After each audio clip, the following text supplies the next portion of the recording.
Hello বন্ধুরা, তোমরা সবাই ভালো আছো তো? আজকে আমি একটা গল্প বলবো। গল্পটা শুনে বলবে কেমন হয়েছে। ভালো থাকবে আর খুশি খুশি থাকবে।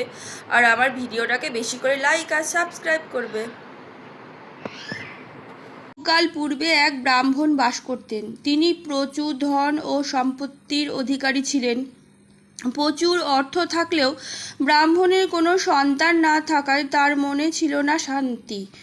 ব্রাহ্মণ শুনেছিলেন যে শিলব্রত করলে সন্তান লাভ হয়। তিনি পুত্র লাভের আশায় শুরু করলেন শিলব্রত।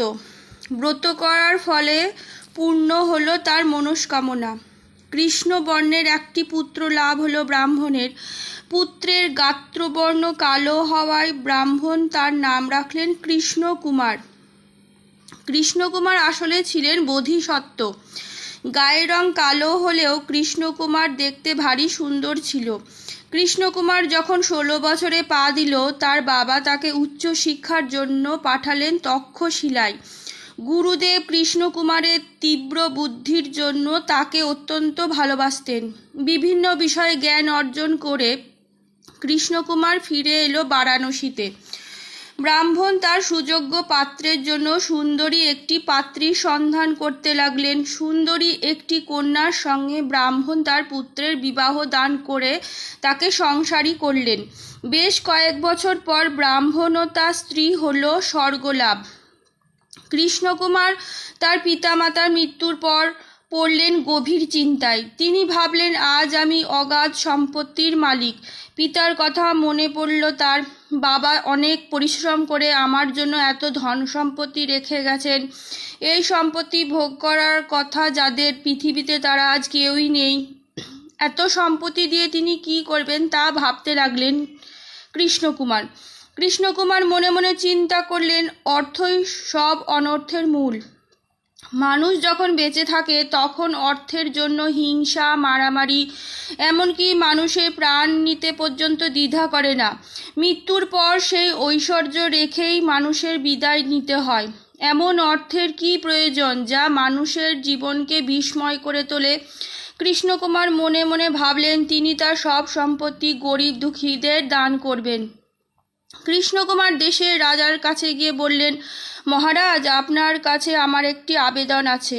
আমি আমার সব সম্পত্তি গরিব দুঃখীদেরকে মধ্যে বিলিয়ে দিতে চাই। মহারাজ বললেন, আপনাকে অনুমতি দিলাম। মহারাজের অনুমতি লাভ করে শুরু করলেন কৃষ্ণকুমার ধন রত্ন দান করার কাজ।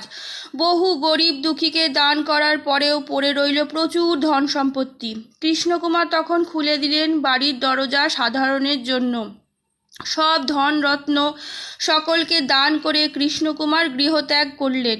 রাজ্যের সকল সৎ ব্যক্তিরা চোখের জলে বিদায় জানালেন কৃষ্ণকুমারকে। কৃষ্ণকুমার এসে পৌঁছালেন বনে। বনে উপস্থিত হয়ে সুন্দর একটি মাকাল গাছের তলায় বসে গভীর তপস্যা মগ্ন হলেন কৃষ্ণকুমার। তিনি মাকাল গাছের ফল খেয়ে নিবৃত্তি করতেন ক্ষুধা। ধ্যানমগ্ন কৃষ্ণকুমার তপস্যা করে সিদ্ধি লাভ করলেন।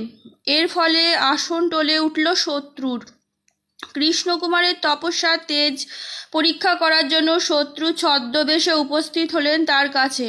তিনি কৃষ্ণকুমারের গায়ের রঙের নিন্দা করতে লাগলেন। শত্রু কৃষ্ণকুমারকে বললেন, সত্যি তুমি নিজে তো কালো বটেই, আবার যে গাছের ফল খেয়ে তপস্যা করছো সেটাও কালো। তোমার কোনো লজ্জা ঘেন্না নেই? বোধিসত্ত্ব কিন্তু তার তপস্যা ভঙ্গ করলেন না। তিনি বুঝতে পারলেন যে শত্রু তার তপস্যা ভঙ্গ করার জন্য নিন্দনীয় উক্তি ব্যবহার করছেন। উত্তেজিত হয়ে বোধিসত্ত্ব যাতে তার তপস্যা ভঙ্গ করে ফেলেন সেই উদ্দেশ্যেই এই চেষ্টা করছেন শত্রু। বোধিসত্ত্ব চোখ না খুলে বললেন, গায়ের রং কালো বা ফর্সা তাতে কিছু যায় আসে না। গায়ের রং কালো হলেও আমার মন পরিষ্কার। রং পরিষ্কার হলেও মন যার কালো সেই প্রকৃত কালো। শত্রু বুঝলেন যে বোধিসত্ত্ব সত্যই একজন প্রকৃত তপস্বী। এই রূপ একাগ্রতার জন্যই তিনি তপস্যায় সিদ্ধি লাভ করেছেন। শত্রু তখন বোধিসত্ত্বকে বরদান করে সেই স্থান থেকে চলে গেলেন। আজকের মতন গল্প এইটুকুনি। কেমন লাগলো জানাবে। ভালো থাকবে আর খুশি খুশি থাকবে।